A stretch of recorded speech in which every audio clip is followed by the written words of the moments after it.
Good afternoon. I am Andrea Chisholm with the Midday News. A special welcome if you're watching on onespotmedia.com. Jamaica's economy could shrink by more than 3% in the next fiscal year, which begins on April 1 due to COVID-19. That assessment from the Bank of Jamaica today during a conference call with journalists. So far, the bank has pumped $57 billion in the economy to keep it going. This augments the $25 billion stimulus package announced by the government recently. BOJ Governor Richard Biles says the bank stands ready to do more to mitigate the economic fallout from COVID-19. He added that inflation should fall to the lower end of the 4 to 6% range due to a number of issues, including a sharp decline in the cost of oil and weaker consumer demand. Given the outlook, the central bank has maintained its policy rate at 0.5%. The next decision on interest rates is scheduled for May 18. A policeman is among the 26 people tested positive for COVID-19 in Jamaica. Chairman of the Police Federation, Sergeant Patre Rowe, says the policeman was on vacation leave when he got the illness. And has that person been put in isolation? Yes. Has his entire station been put in quarantine? The case I'm aware of, the person has not interacted with any officer at that station. Okay. And there are the facts that the Jamaica Conservative Force has over 12,000 members, which means that there are a number of our members who interact with members of the society. There are guidelines within the JSTF as it relates to members returning from abroad who were on leave, and a number of members returned from abroad during this period, and they were self-quarantined. So we have a number of our members who are self-quarantined. Now, we have members who came in contact with persons who are suspected to have the virus, and those members have been quarantined as well. So there's a strict regimen within the JSTF to quarantine our members immediately without any administrative bureaucracy, and to keep our members safe. Sergeant Rowe was speaking on Power 106's Morning Agenda program with host Jody and Quarry. He says the Police Federation is in discussions with the High Command to have cops randomly tested for COVID-19.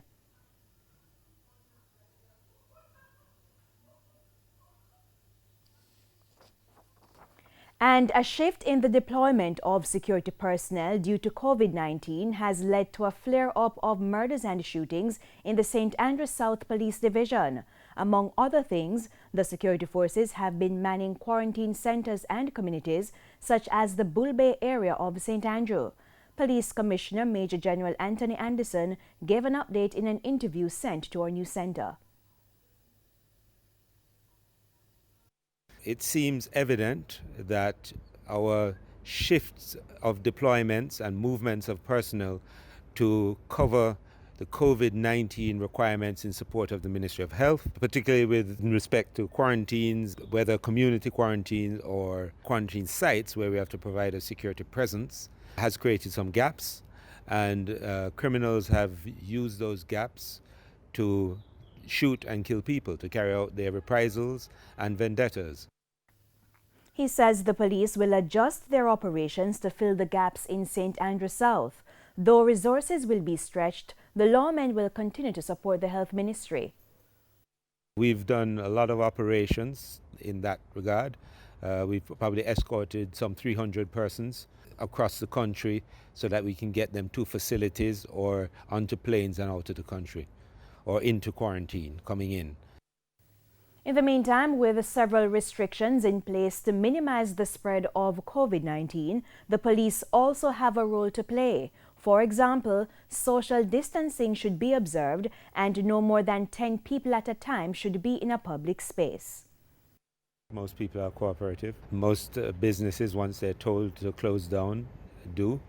And most people who are taken into quarantine have been compliant and just go along. So, so far, it's so good. So far, we've been okay with that. I'd also like to thank those persons who have been sending messages to us and giving us information about persons operating in breach so that we can actually go there and shut it down. Several Jamaican workers are now stranded overseas as Jamaica has closed its borders to incoming passengers to halt the spread of COVID-19. Those and other issues were raised at Tuesday's sitting of Parliament. Several airlines are now grounded as countries impose tighter restrictions on travel to minimize the spread of the COVID-19 pandemic. Jamaica has since closed its borders to incoming passengers.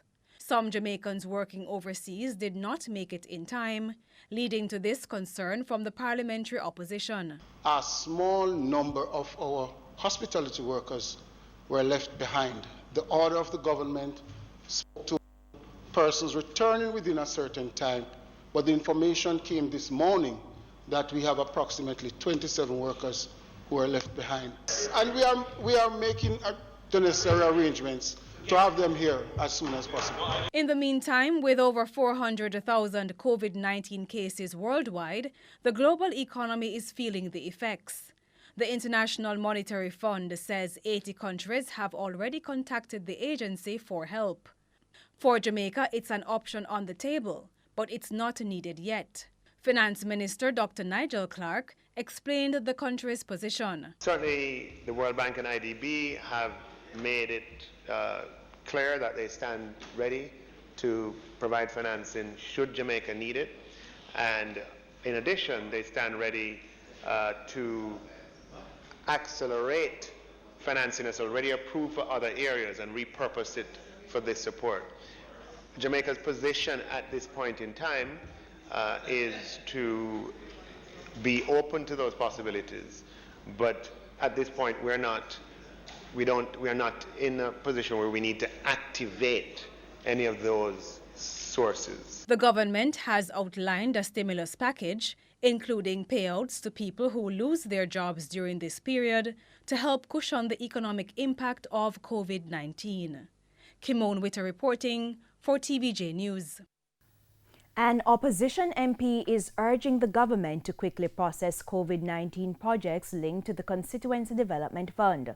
Under the COVID-19 stimulus program, MPs will get a combined total of $200 million for compassionate grants. We'll have to meet, Minister, the committee will have to meet very shortly to approve all the projects that will come in. But remember, the allocation is not for this year, it is for the next year coming. Additionally, I think it would be good if the Ministry of Local Government also makes an allocation to the councillors. And I hope in this $1 billion that the Minister of Finance in his closing spoke about earlier, that can be made to, for agriculture and through the Ministry of Labour and Social Security, that something can be allocated to the councillors directly. And it's time for a break here on the Midday News, but stay with us. We have more stories right after these messages. Welcome back, and we're continuing the news. Farmers in Clarendon have positively responded to the government's call for increased food production, but they want the state to fix a number of issues that are hampering their livelihood. More from Dwayne Anderson. The farmers and operators of these farms in South Clarendon proudly display their produce. They've been having a good crop season, but now the country is looking to them to do better. They've been given a charge to up their production from the Prime Minister himself, Andrew Holness. The country's leaders are looking for a way to ensure Jamaicans can eat should food shortages hit the island as a result of a global shutdown. This outbreak, we know say it damage the nation, but we definitely have to pull as a nation. We have to put in more in the ground. We have land, we have water. What more we could have need? We just have to just farm and feed ourselves. The government should have called in this long time, should not wait for the crisis to do this, because right now all tomato people are selling all tomato at $25 a pound in a field. And then think they should not work because they should have a steady mark. In terms of producing more, farmers in Clarendon are not shying away from the challenge, but they want the state to meet them halfway. Right now, basically, subsidize most things we farmer need. Fertilizer, chemical, most likely. Chemical and fertilizer are more important. Seeds and something. Raw material. But we have problem with our road. Basically, when I drive come on a road, a truck, farmer need vehicle for transportation to get their goods in and out faster. Acres of unused lands remain scattered across Clarendon, just waiting to be put to good use. Many residents and farmers feel, with state help, those lands could be thriving farms. Dwayne Anderson, TVJ News. The government says it's working to equip private hospitals so they will be able to treat COVID-19 patients. At a press conference on Wednesday, Health Minister Dr. Christopher Tufton said the ministry has been speaking with the management of the Andrews Memorial Hospital in St. Andrew. It follows a public notice issued by the hospital indicating it had limited capacity to treat suspected COVID-19 cases. There was an agreement for a proposal to be submitted, which would included in that an explanation of some of the shortcomings of the institution, and we will take the necessary steps to discuss how we can get that hospital as a critical part of the response to the challenges we face. We really do need all hands on deck, and therefore we will do what we can to ensure that we get the hospital.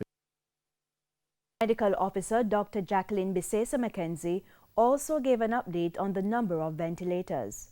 3 additional ventilators this week, and within another 3 weeks we are getting an additional 7, and then in early May we're getting an additional 20. The construction sector is calling for the government to arrange a special stimulus package for their operators. The business owners are not convinced that the $25 billion stimulus package will be enough to keep the construction sector and others afloat. The construction sector contributes about 8% to Jamaica's economy, but that figure is likely to shrink this year as a result of the impact of COVID-19. Managing Director of ARC Manufacturing, Denal Barnes, is appealing to the government to give the industry a special lifeline before conditions worsen. Government need to, as a matter of national priority, examine how best can they ensure that the construction industry continue on its path of growth. What perhaps the government need to do, they need to examine clearly sector by sector. President of the Incorporated Master Builders Association of Jamaica, Lenworth Kelly, says the sector will start to feel the pinch when supply chain issues start to manifest. There will be some fallout if there's a protracted return to normalcy in our market, and particularly in the source market. And I'm sure like the manufacturers and so on will tell you that they will be seeing some of that. Mr. Kelly says construction workers have the most to lose since majority of them will fall into the unemployed category if this pandemic continues. The industry employs from a most vulnerable set in our society. So our construction laborers, larger those people who kind of live, pay to pay, week to week, that kind of thing. And I think there's going to be a significant impact there if the industry goes down, because those people immediately go into unemployment. Starting April 1, the National Housing Trust, NHT, is to reduce interest rates by 1% for all new mortgages. Existing mortgages will also see reductions in their interest rates by 0.5%. Mr. Barnes says while this will help, it's still not enough to stimulate the construction sector.